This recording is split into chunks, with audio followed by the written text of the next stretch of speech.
Yesterday I made a video on the worst talismans in Elden Ring, so today I'll be making one on the best in Elden Ring. Now again, this is going to be my personal bias showing like crazy. And this list is obviously absolute because everything I say is always correct 100% of the time, so let's just get started. Starting off at number 4 is going to be the Dragon Crest Great Shield Talisman. This is a great talisman because it increases your damage resistance, your damage negation by quite a bit, which is obviously very good for people that take a lot of damage, people that don't roll at the right time or anything like that. If you're a tank build, this is damn near necessary, just like the Great Jar Talisman, uh, and for good reason, because being able to take more damage means you'll be alive a lot longer. So it's kind of between taking more damage with the Dragon Crest Great Shield Talisman or throwing on something else to do more damage. It all depends on what you're really going for at that point in time. Though of course I'll never recommend that you use this in PvP. So in PvE, it increases your damage negation by 20%, which is huge, that's amazing. But in PvP, it reduces it all the way down to 5%. It becomes damn near worthless. So I just don't recommend that you use this in PvP at all. If you, for some reason, feel the need to have to use this, then I hope you're doing a shit ton more damage or something instead. Because in PvP, this is, like I said, damn near worthless. 5% more is negligible at best. It might be the difference between one more hit, but it's doubtful. And then coming in at number 3 will be the Rotten Winged Sword Insignia. This greatly raises your attack power with successive attacks from 6 to 8 to 13%. And that is pretty nice because that means if you're using a pretty fast weapon like a katana or pretty much any dex weapon, you could be getting up to 13% more damage per hit. So that is obviously very nice. And because I mostly run dex builds, I find this very useful indeed. So that's why this ends up at number 3. It also boosts the power of certain spells, and unfortunately the decay duration is only 1.5 seconds, so that means if you go without taking an attack for a second and a half, you will go down to 9%, then 6%, until it's gone completely. Now, coming in at number 2 is one of my favorites and something that everybody that does PvP hates, the Lord of Blood's Exaltation. For some reason, everybody hates it when somebody uses bleed, and I get it, it's kind of annoying, but at the same time, bleed works just that well. There's no reason why you shouldn't use it, just because other people don't like it.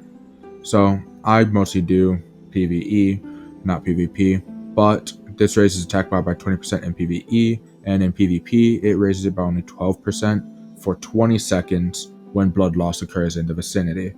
So you don't necessarily have to be the one doing the blood loss, but it's great if you're using your own bleed weapon, obviously, because then you can proc it more efficiently. And this is obviously very good, and if you use the white mask, this also stacks with that to bring up to 30% more damage in the vicinity. And I do not think the white mask is nerfed in PvP, so in PvP it'd be up to 22% in PvP if you use the white mask and Lord of Blood's Exaltation.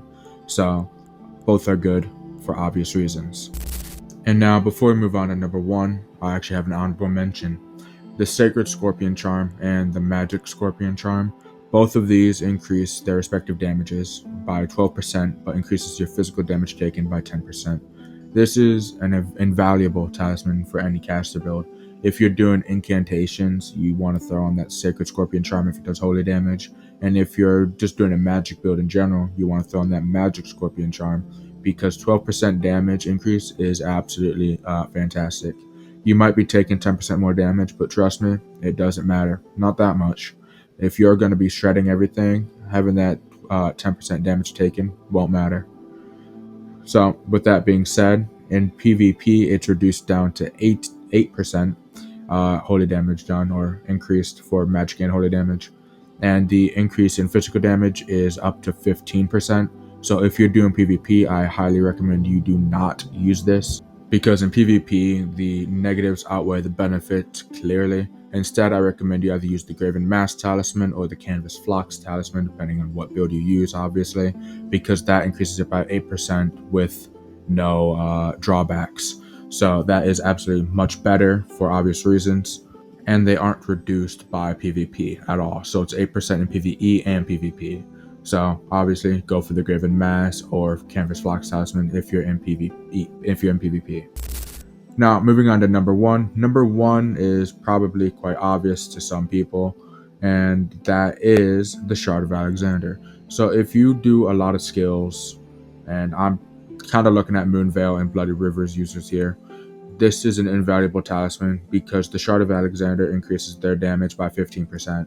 So if you use a lot of your skills, 15% more damage cannot hurt at all. It's absolutely amazing to have 100%. In PvP, it's exactly the same though. So it's even better. It's 15% in PvE and PvP, and it's just beautiful. Honestly, it just increases your attack power skills. That's it. If you're straight up strength user or whatever, and you don't use any skills, this talisman is worthless to you. Make sure you note that it's literally only skills and not just base damage. And with that being said, that's just about it. So that's my list. It's clearly 100% right because I made it. It's my bias 100%. So that being said, that's about it. Until next time. See ya.